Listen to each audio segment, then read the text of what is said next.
We're joined now by Javed Ali, former senior U.S. government counterterrorism official. Sir, thanks for being with us tonight. Steve, thank you for having me. All right, well, today's attacks, retaliation for Israel's assassination of Hezbollah's leader, Hezbollah, of course, backed by Iran. Walk us through just how precarious the situation in the Middle East is right now at this hour.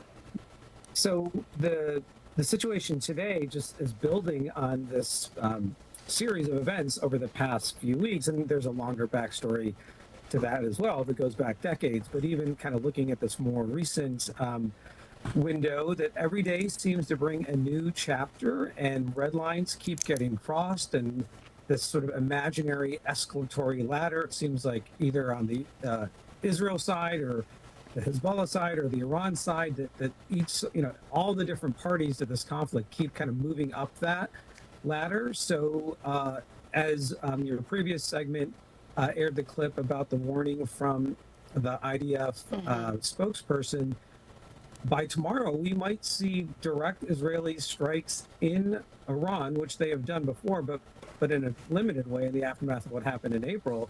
But I suspect that Israel is going to up the ante based on what Iran did today. And then again, Iran is going to try to retaliate to that. So that's why I see this spiral of escalation only increasing. And there are other things that could happen outside the region from a terrorism perspective that haven't happened yet, but I suspect they might, some of these plots might be in motion that will only make things even more volatile. Yeah, I mean, that's the big question. What happens next? I mean, we just heard National Security Advisor Jake Sullivan say that there will be severe consequences. I mean, what is the U.S. going to do?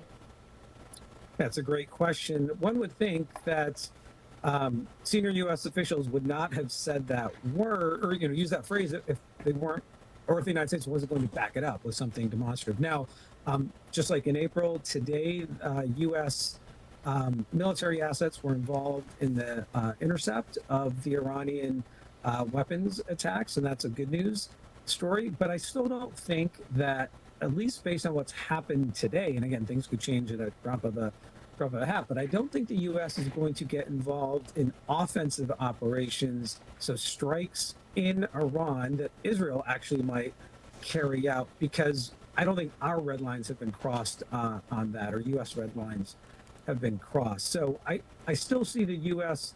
military presence in the region as strong, but more defensive in nature. But if Iran chooses to attack U.S. interests or its partners in the axis of resistance, then that's where the severe consequences may come into play. But my instinct just tells me that's not where the administration wants to go right now. Yeah, certainly a tricky time internationally. Javed Ali, we appreciate you being with us. Thank you so much. All right, thank you.